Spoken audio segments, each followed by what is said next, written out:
ఇక హైదరాబాద్ కుకట్పల్లిలో బాలిక హత్య కేసులో దర్యాప్తుని ముమ్మరం చేశారు పోలీసులు. దర్యాప్తులో పలు కీలక విషయాలు బయటపడుతున్నట్టుగా తెలుస్తోంది. చిన్న పదునైన ఆయుధంతో బాలికపై దాడి చేశారని పోలీసులు గుర్తించారు. మెడ భాగంపై కత్తి పోట్లు కూడా ఉన్నట్టుగా చెప్తున్నారు.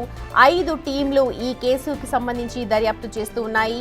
హత్య జరిగిన పరిసర ప్రాంతాల్లో ఉన్న సీసీ కెమెరా ఫుటేజ్ అంతా కూడా పరిశీలిస్తున్నారు పోలీస్ అధికారులు.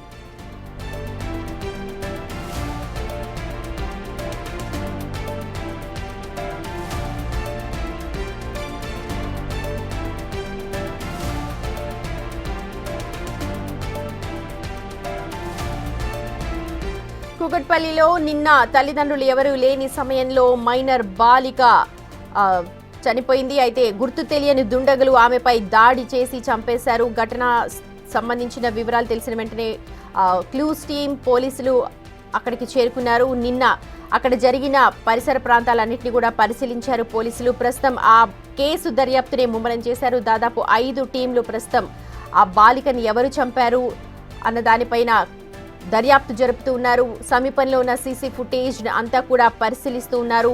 తల్లిదండ్రులకు ఏవైనా పాత కక్షలున్నాయా లేక మరేదైనా కారణం ఉండొచ్చా అన్న ధోరణిలో పోలీసుల దర్యాప్తు అయితే కొనసాగుతోంది. కుకట్పల్లిలో నిన్న 10 ఏళ్ల బాలిక అనుమానాస్పదంగా మరణించింది. గుర్తు తెలియని వ్యక్తులు కొంతమంది ఆమెపై దాడి చేసి పారిపోయి ఉంటారన్న అనుమానం వచ్చింది. అయితే తల్లిదండ్రులు ఎవరు కూడా ఆ సమయంలో లేరు.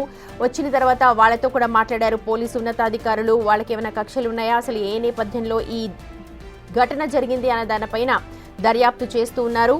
ప్రస్తుతం అనుమానితులందరినీ కూడా ప్రశ్నిస్తూ ఉన్నారు పోలీసులు. అయితే ఆ దుండగులకు సంబంధించిన డీటెయిల్స్ అయితే ఇప్పటి వరకు ఏమీ రాలేదు. కానీ ఆ బాలిక మెడపైన ఒక పదునైన ఆయుధంతో దాడి చేసినట్టుగా గుర్తించారు. పోస్ట్ మార్టం రిపోర్ట్లో అదే వచ్చింది. అయితే ఆ పదునైన ఆయుధం ఏంటి, ఎవరు అన్న దానిపైన డీటెయిల్స్ అన్ని కూడా సీక్రెట్గా ఉంచుతున్నారు.